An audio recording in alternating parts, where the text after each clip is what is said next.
We get a closer look now in the story of women's history. From the beginning of time, women have played a vital role in the development of society. Trailblazing figures such as Rosa Parks, Amelia Earhart, and Helen Keller are just a few who have made their mark on a world that hasn't always been supportive of their dreams and goals. Though she passed away in 1968, Ms. Keller's influence on the world is still felt today.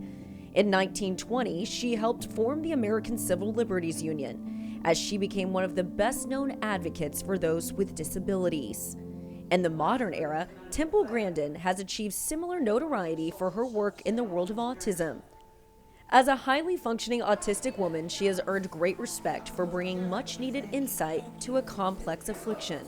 Well, autism goes from someone like Einstein, who had no speech until age 3, to somebody that's nonverbal and never learns to dress themselves. And the doctors over the years have changed the diagnosis. It used to be autistic, you had to have delayed speech. I had delayed speech. I did not speak until I was 4 years old. But some of the main symptoms you get in autism are sensory oversensitivity, socially awkward, but some individuals who are autistic are really brilliant. I would estimate that a lot of the programmers out in Silicon Valley have autism. I have a new book out now called Visual Thinking, and I talk about where we actually have a skill loss issue, because we need some of these autistic people that are super good at mechanics, or they're super good at computer programming, or something with the tech industry.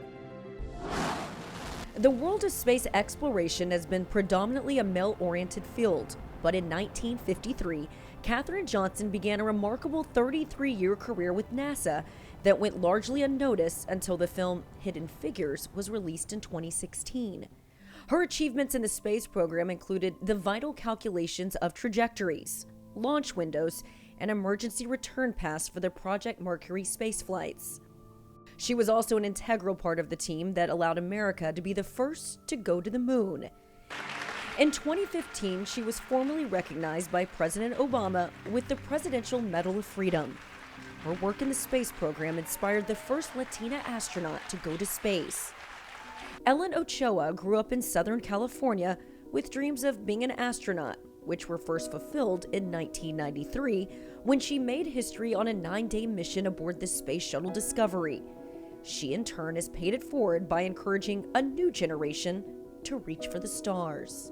When you think about science and engineering, it's about curiosity, it's about creativity, discovering new knowledge and or solving challenges and problems. And I think those are things that lots of kids are interested, boys and girls, but certainly girls can bring a lot to that.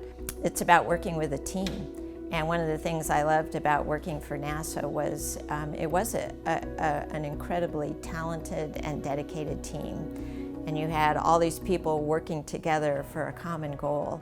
I think that appeals to a lot of people.